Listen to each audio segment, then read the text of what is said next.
E isso aconteceu comigo também. Eu tinha vergonha, porque eu mandava os pacientes fazer atividade física e eu não fazia. Então, isso foi uma coisa que me fez começar a fazer também. Existe alguma evidência, ou enfim, não sei se talvez tenha evidência sobre isso, mas já ouvi de pessoas dizerem que, por exemplo, idosos precisam tomar suplementos vitamínicos porque o intestino fica velho e ele não absorve vitaminas. Cara, não tem isso. O que tem, assim... O que a gente pode fazer associação é, por exemplo, o paciente idoso, em geral, toma múltiplos fármacos, né? Tem uma polifarmácia intensa. E aí, junto disso, ele acaba colocando o inibidor de bomba de prótons, porque, às vezes, tem até muito médico que passa... que é o omeprazol. É o omeprazol, exatamente. Omeprazol, pantoprazol, prazóis. E o prazol a longo prazo, ele pode gerar gastrite atrófica. Então, você pode ter uma atrofia de mucosa e gerar dificuldade de absorção de algumas coisas, como, por exemplo, cálcio, magnésio. Você deixa de produzir ou diminui a produção de uma proteína que ajuda a absorção da vitamina B12. Então, você tem essas questões, assim, não exatamente que a idade fez com que houvesse uma dificuldade de absorção, porque o intestino, ele continua.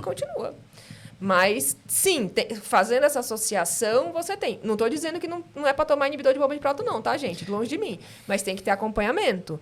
Porque, por exemplo, paciente mulher, idosa, que já tem uma tendência à osteopenia, né? A diminuição da massa óssea, toma omeprazol, às vezes há 30, 40 anos, nem sabe por que está tomando. Eu já tomo faz uns 10.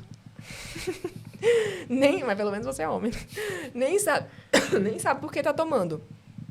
Isso pode gerar uma piora dessa osteopenia do paciente. Então, o médico que está acompanhando essa paciente, ele tem que estar antenado nisso. Então, não é que eu não vou dar bloqueador, inibidor de bomba de prótons, mas se eu der e eu já estou tomando há muito tempo, beleza, então vamos avaliar como é que está essa massa óssea.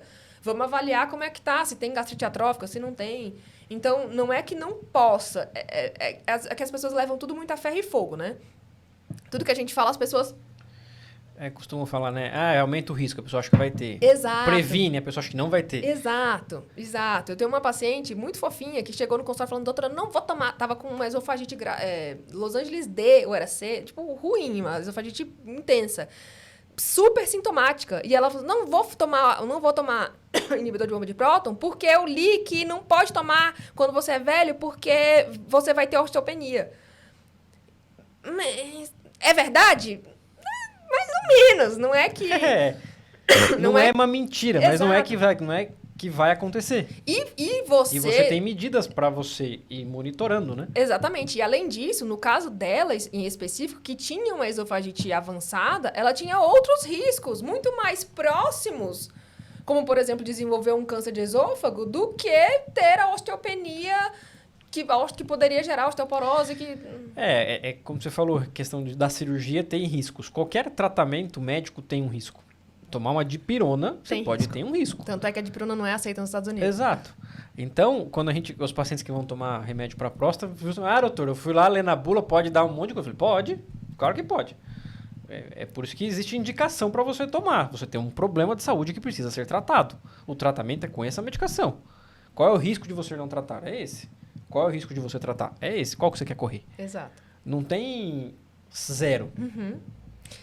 Por isso é que não dá, assim, que é a problemática de você... Duas coisas, né? De você querer tomar o remédio do amiguinho, né? Exato. O amiguinho... O amiguinho não é você. Não é você. Então, tem outros... Você tem complicações na sua vida que ele não tem. Você tem problemas de saúde que ele não tem. Você tem uma massa óssea que ele não tem. E outra questão, quando a gente fala de dar medicamento...